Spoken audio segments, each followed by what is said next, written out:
हमारे देश में जब चुनाव का मौसम होता है साहब, तो मतदान किस आधार पर होता है? क्या सोचते हैं आप? हमारे देश में बाकी अन्य यूरोपीय देश या यहां तक कि बाकी अन्य विकासशील देशों के तर्ज पर धर्म आधारित वोटिंग नहीं होती है। हमारे यहां धर्म मायने नहीं रखता मतदान में। मतदान में जातीय आधार सबसे ज्यादा मायने रखता है। सिर्फ 3 ऐसे लोकसभा के चुनाव हैं जो मुझे समझ में आते हैं, और एक और ले लें तो 4 चुनाव ले लें। 1971 जहां पर जातीय आधार बड़े पैमाने पर दिखाई नहीं दिया था, 2014 और 2019, और एक चौथा चुनाव 1984 इंदिरा गांधी की मृत्यु। तो इन 4 चुनाव को अगर आप छोड़ दीजिए तो बाकी देश के जितने चुनाव अभी तक हुए हैं उन चुनावों में जातीय आधार के अलावा और कोई मसला रहा ही नहीं।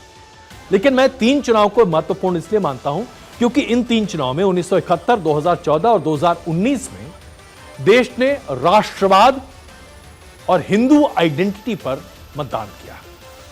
जैसे 1971 में आप देखिए, पाकिस्तान को इंदिरा गांधी ने हराया और उसके बाद जो चुनाव हुआ उसमें राष्ट्रीयता, राष्ट्रवाद सबसे प्रमुख मुद्दा था, जिसकी वजह से लोगों ने मतदान किया और इंदिरा गांधी को एक स्पष्ट बहुमत मिला। 2014 में हिंदू आधिपत्य भी दिखाई दे रहा था, जो हिंदू माइंडसेट जिसको आप कह सकते हैं हिंदुत्व की लहर, प्रधानमंत्री नरेंद्र मोदी की लार्जर देन लाइफ छवि और भ्रष्टाचार का विरोध जो कि भारतीय जनता पार्टी कर रही, इसलिए एक बड़ी लहर थी। 2019 में राष्ट्रवाद बड़े पैमाने पर था। पुलवामा पर हुए आतंकी हमले का मुंहतोड़ जवाब भारत ने दिया था।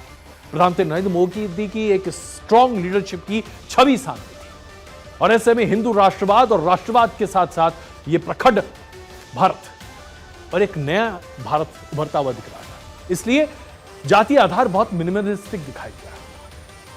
लेकिन 2024 का चुनाव अगर देखें तो शायद ये नो वेव वाला चुनाव है। तमाम राजनीतिक विश्लेषक यही कह रहे हैं। तो आज जो चुनाव हो रहे हैं इसमें 2004, 2009 की छाप आपको बहुत बड़े पैमाने पर दिखाई देगी, और वो इसलिए क्योंकि आज जातीय आधार पर बड़े पैमाने पर मतदान हो रहा है साहब। और इस जातीय आधार पर मतदान को मेन फोकस में लाने वाले हमारे तमाम विपक्षी दल हैं।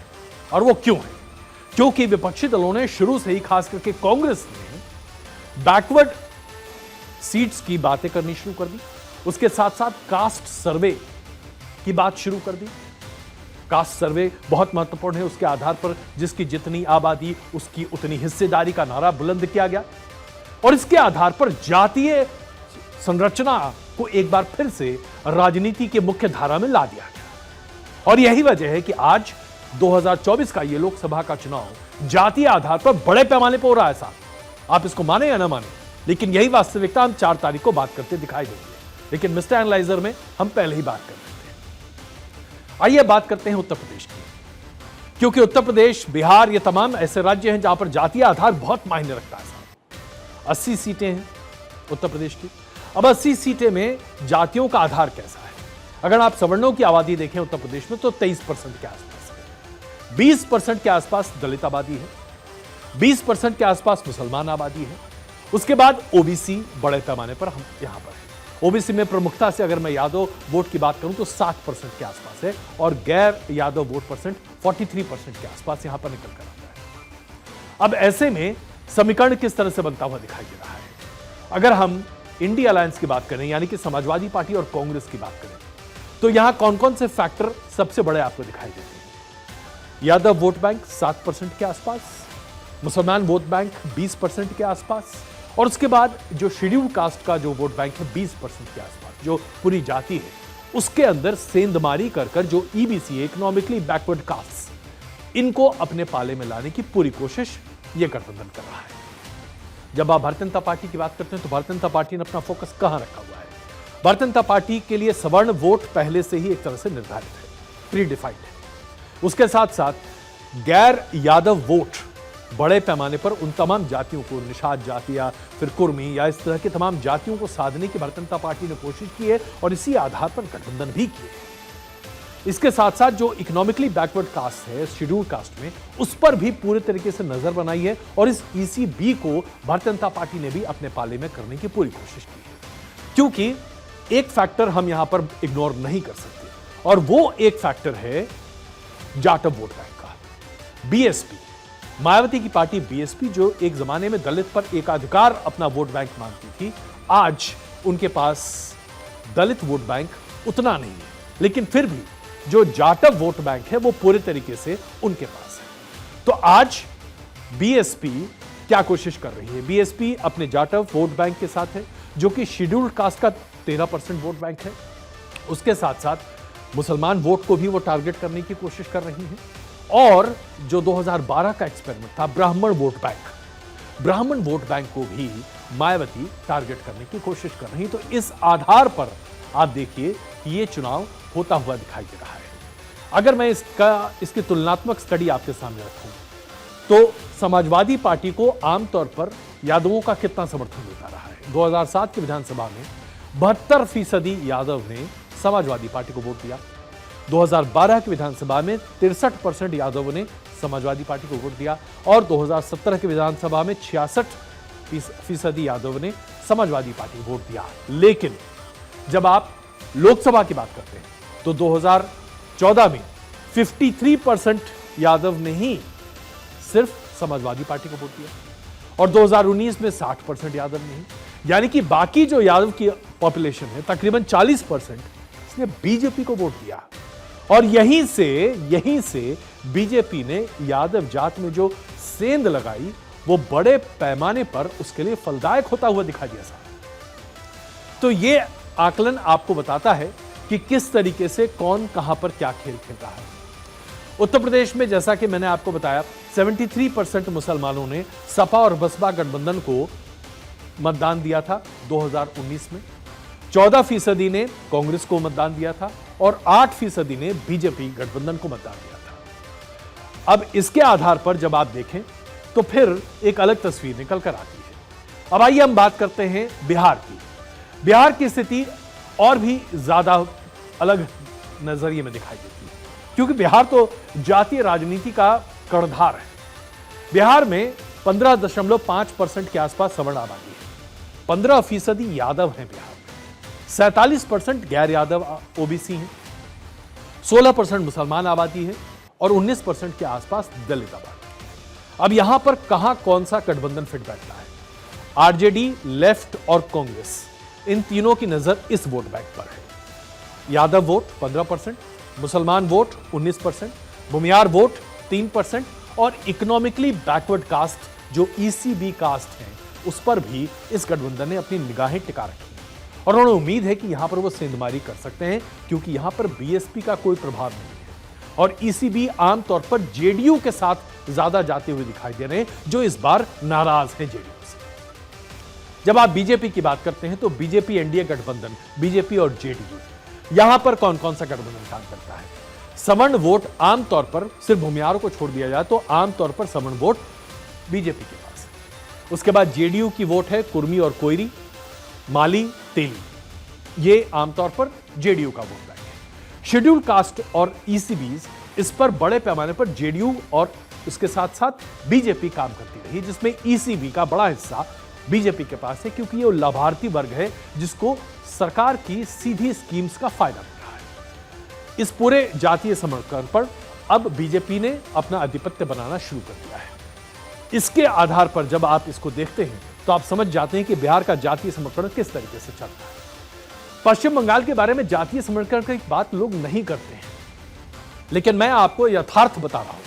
पश्चिम बंगाल में जातीय आधार पर मतदान बहुत बड़े पैमाने पर होता है साहब। देखिए, यहां पर 27% पश्चिम बंगाल में मुसलमान आबादी है, हिंदू आबादी तकरीबन 67-68% के आसपास है। इसके साथ साथ जब आप दलितों की आबादी देखते हैं तो पश्चिम बंगाल में तकरीबन 24% दलित आबादी है। इसके साथ साथ राजवंशी समुदाय 18% के आसपास है, नामशूद्र समुदाय 17% के आसपास है, मतुआ समुदाय 17% के आसपास है। तो ये जो पूरा वोट बैंक है, ये अपने आप में कैसे कैसे कहां बटा हुआ है, अब इस पर जरा बात करते हैं। कांग्रेस और लेफ्ट फ्रंट मिलकर चुनाव लड़ रहे हैं। इनकी नजर मुस्लिम, दलित वोट बैंक पर और थोड़ा बहुत ओबीसी वोट बैंक पर है। सवर्ण ने कांग्रेस और लेफ्ट से पूरे तरीके से किनारा कर लिया है। ओबीसी भी बड़े पैमाने पर लेफ्ट से अब अलग हो चुकी है। दलित वोट बैंक पर दो फाड़ है और मुस्लिम वोट बैंक पर भी दो फाड़ है। लेकिन जब आप तृणमूल की तरफ देखते हैं तो यहां कौन कौन है?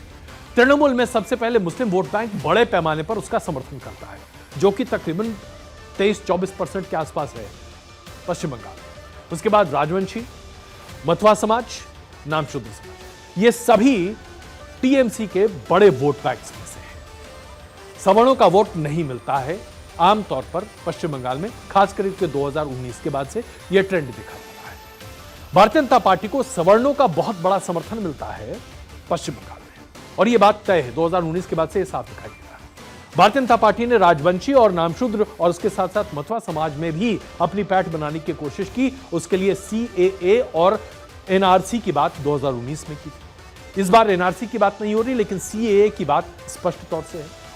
तो यहां पर भी यह जातीय समीकरण बड़े पैमाने पर काम कर रहा है। अभी जो छठे और सातवें चरण का मतदान बाकी है पश्चिम बंगाल में, इसमें मथुआ समाज और कुर्मी वोट बहुत महत्वपूर्ण है साहब। कुर्मी वोट 17 सीटों पर अपना प्रभाव अभी रख रहा है जिन पर मतदान होना है, और यह कुर्मी वोट जिस तरफ जाएगा उसी तरफ आप ज्यादा आंकड़े आते हुए दिखाई देंगे। मैंने तो अभी सिर्फ 3-4 राज्य कवर किए हैं, लेकिन एक चलते चलते आपको एक और समुदाय बता दूं, महाराष्ट्र। महाराष्ट्र के बारे में हम सबको लगता है कि महाराष्ट्र जो है विकास के रास्ते पर चलता है, वहां पर जातीय आधार नहीं है। आप बिल्कुल गलत सोचते हैं साहब। महाराष्ट्र बिना जातीय आधार पर आज तक मतदान करता ही नहीं है। महाराष्ट्र में मुसलमानों की आबादी 11.5% के आसपास है, ओबीसी आबादी 42% है, दलित आबादी 10% है, मराठा आबादी 30% है और ब्राह्मण आबादी 3% है।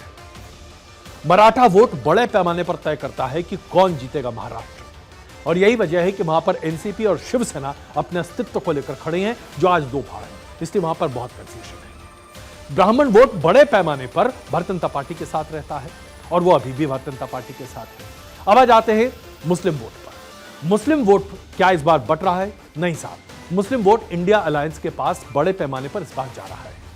अब खेल है मराठा वोट पे और ओबीसी वोट। मराठा वोट और ओबीसी वोट जिस तरीके से बटेगा, इसी आधार पर महाराष्ट्र का भविष्य तय होने जा रहा है। यानी कि जातीय आधार पर महाराष्ट्र भी है और उसके साथ साथ कर्नाटक भी है। खैर चलिए, कर्नाटक की चर्चा फिर और कभी करेंगे, वक्त की कमी है। लेकिन कर्नाटक में भी वोकलिगा समाज, जो उसके साथ साथ अन्य जो समाज हैं, लिंगायत समाज, इसके आधार पर ही मतदान होता है साहब। तो जातीय आधार पर पूरे देश में इस बार मतदान हो रहा है, और ये बहुत बड़े समीकरण को बदलता हुआ भी दिखाई दे सकता है। या फिर भारतीय जनता पार्टी, जो कि जातीय समीकरण बिठाने में सबसे माहिर है, अभी तक 2014 और 2019 के आंकड़े अगर आप देखेंगे तो आप पाएंगे कि जातीय समीकरण को साधने में भारतीय जनता पार्टी से माहिर कोई राजनीतिक दल नहीं है।